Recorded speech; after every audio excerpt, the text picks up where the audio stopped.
What's up guys, 2011 Mitsubishi Lancer in for a no start condition. Customer has said that they put a new battery in it and it still won't start. This is what it sounds like.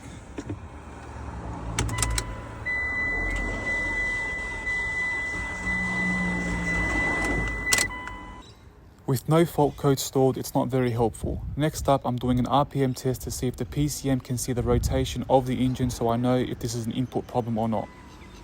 And sure enough, the PCM can see the rotation of the engine, so I'm not going to be chasing my cam crank sensors just yet. At this point, I confirmed that we do have spark, but I noticed the sound of the engine suggested that we are low on compression.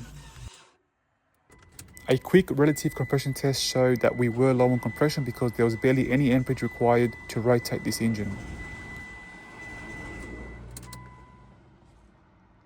Carried out a comp test and sure enough 70 psi is not enough to start this engine. So at this point I'm pouring some oil down the cylinders to check if we're dealing with worn pistons or a bad head gasket. This test will show me where I need to go next.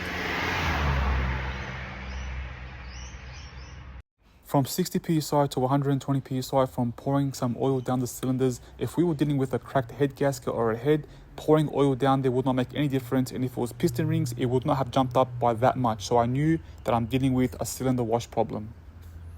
And I was confident at this point the vehicle's going to start, and sure enough, it did.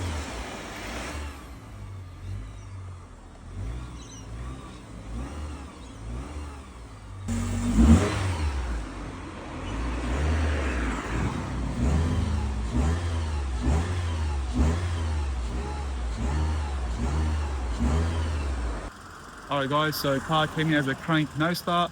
Compression was super low on 2 cylinders. Did an oil test, compression bumped right up, so I knew it wasn't a blown engine, although it seemed like it at first. Cranked the engine over in clear flood mode to blow any excess fuel and stuff out. Got it running. The smoke from the exhaust will clear up after it just clears up all the oil and stuff. And she's good to go.